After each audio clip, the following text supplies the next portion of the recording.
Chapter 19 The next day opened a new scene at Longbourn. Mr. Collins made his declaration in form.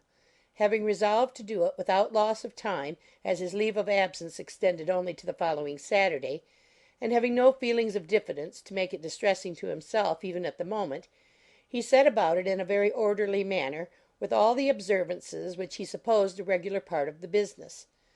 On finding Mrs. Bennet, Elizabeth, and one of the younger girls together, soon after breakfast, he addressed the mother in these words: "May I hope, madam, for your interest with your fair daughter Elizabeth, when I solicit for the honour of a private audience with her in the course of this morning?" Before Elizabeth had time for anything but a blush of surprise, Mrs. Bennet answered instantly: "Oh, dear, yes, certainly. I'm sure Lizzie will be very happy. I'm sure she can have no objection. Come, Kitty, I want you upstairs." And gathering her work together, she was hastening away, when Elizabeth called out: "Dear madam, do not go. I beg you will not go. Mr. Collins must excuse me. He can have nothing to say to me that anybody need not hear. I am going away myself." No, nonsense, Lizzie. I desire you to stay where you are. And upon Elizabeth seeming really, with vexed and embarrassed looks, about to escape, she added: "Lizzie, I insist upon your staying and hearing Mr. Collins." Elizabeth would not oppose such an injunction, and a moment's consideration making her also sensible that it would be wisest to get it over as soon and as quietly as possible, she sat down again, and tried to conceal, by incessant employment, the feelings which were divided between distress and aversion. Mrs. Bennet and Kitty walked off, and as soon as they were gone, Mr. Collins began: "Believe me, my dear Miss Elizabeth, that your modesty, so far from doing you any disservice, rather adds to your other perfections. You would have been less amiable in my eyes had there not been this little unwillingness. But allow me to assure you that I have your respected mother's permission for this address. You can hardly doubt the purport of my discourse. However your natural delicacy may lead you to dissemble, my attentions have been too marked to be mistaken. Almost as soon as I entered the house, I singled you out as the companion of my future life. But before I am run away with by my feelings on this subject, perhaps it would be advisable for me to state my reasons for marrying, and, moreover, for coming into Hertfordshire with the design of selecting a wife, as I certainly did."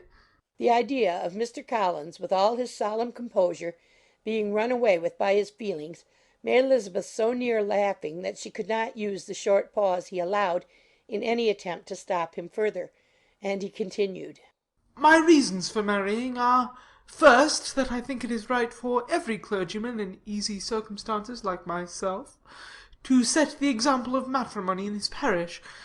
Secondly, that I am convinced it will add very greatly to my happiness. And thirdly, which perhaps I ought to have mentioned earlier, that it is the particular advice and recommendation of the very noble lady whom I have the honour of calling patroness. Twice she has condescended to give me her opinion, unasked, too, on this subject, and it was but the very Saturday night that I left Hunsford, between our pools at quadrille, while Mrs. Jenkinson was arranging Mr. Berg's footstool, that she said, 'Mr. Collins, you must marry. A clergyman like you must marry. Choose properly, choose a gentlewoman for my sake, and for your own, let her be an active, useful sort of person, not brought up high, but able to make a small income go a good way. This is my advice. Find such a woman as soon as you can, bring her to Hunsford, and I will visit her.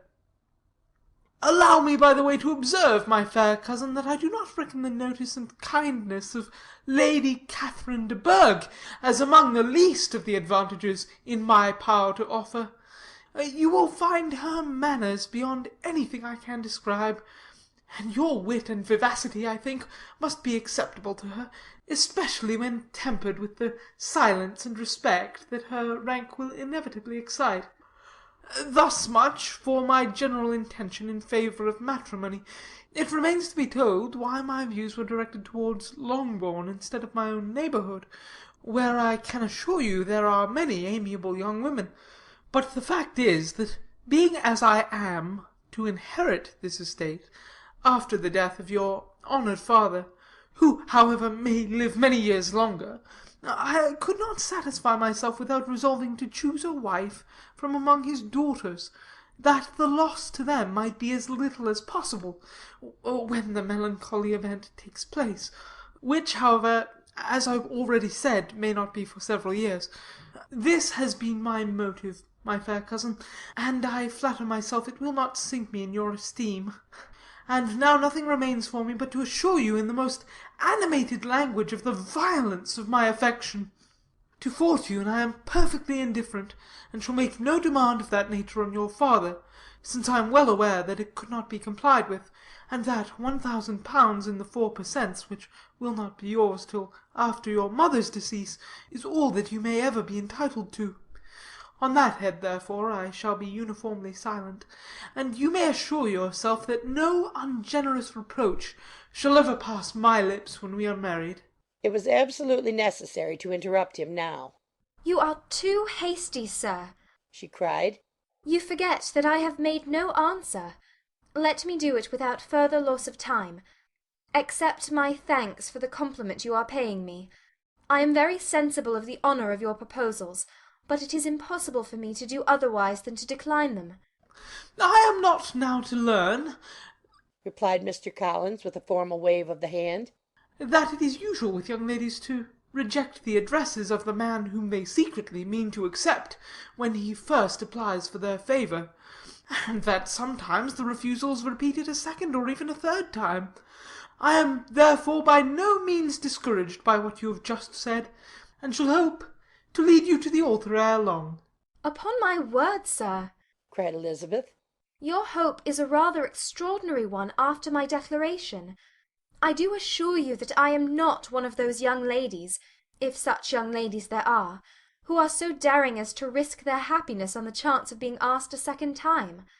I am perfectly serious in my refusal. You could not make me happy, and I am convinced that I am the last woman in the world who could make you so.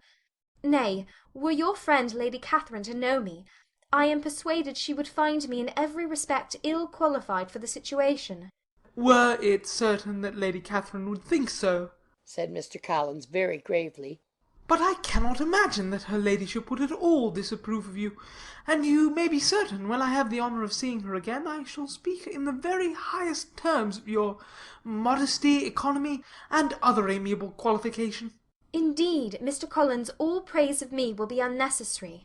You must give me leave to judge for myself, and pay me the compliment of believing what I say. I wish you very happy and very rich, and by refusing your hand, do all in my power to prevent your being otherwise. In making me the offer, you must have satisfied the delicacy of your feelings with regard to my family, and may take possession of Longbourn estate whenever it falls, without any self-reproach. This matter may be considered, therefore, as finally settled." And rising as she thus spoke, she would have quitted the room, had Mr. Collins not thus addressed her. "When I do myself the honour of speaking to you next on the subject, I shall hope to receive a more favourable answer than you have now given me, though I am far from accusing you of cruelty at present, because I know it to be the established custom of your sex to reject a man on the first application, and perhaps you have even now said as much to encourage my suit as would be consistent with the true delicacy of the female character." "Really, Mr. Collins," cried Elizabeth, with some warmth, "you puzzle me exceedingly. If what I have hitherto said can appear to you in the form of encouragement, I know not how to express my refusal in such a way as to convince you of its being one." "You must give me leave to flatter myself, my dear cousin, that your refusal of my addresses is merely words, of course. My reasons for believing it are briefly these. It does not appear to me that my hand is unworthy your acceptance, or that the establishment I can offer would be any other than highly desirable. My situation in life, my connections with the family of de Burgh, and my relationship to your own, are circumstances highly in my favour, and you should take it into further consideration that in spite of your manifold attractions, it is by no means certain that another offer of marriage may ever be made to you. Your portion is unhappily so small that it will in all likelihood undo the effects of your loveliness and amiable qualifications. As I must therefore conclude that you are not serious in your rejection of me, I shall choose to attribute it to your wish of increasing my love by suspense, according to the usual practice of elegant females. I do assure you, sir, that I have no pretensions whatever to that kind of elegance which consists in tormenting a respectable man. I would rather be paid the compliment of being believed sincere. I thank you again and again for the honour you have done me in your proposals, but to accept them is absolutely impossible. My feelings in every respect forbid it. Can I speak plainer? Do not consider me now as an elegant female intending to plague you, but as a rational creature speaking the truth from her heart. You are uniformly charming, cried he, with an air of awkward gallantry. And I am persuaded that, when sanctioned by the express authority of both your excellent parents, my proposals will not fail of being acceptable.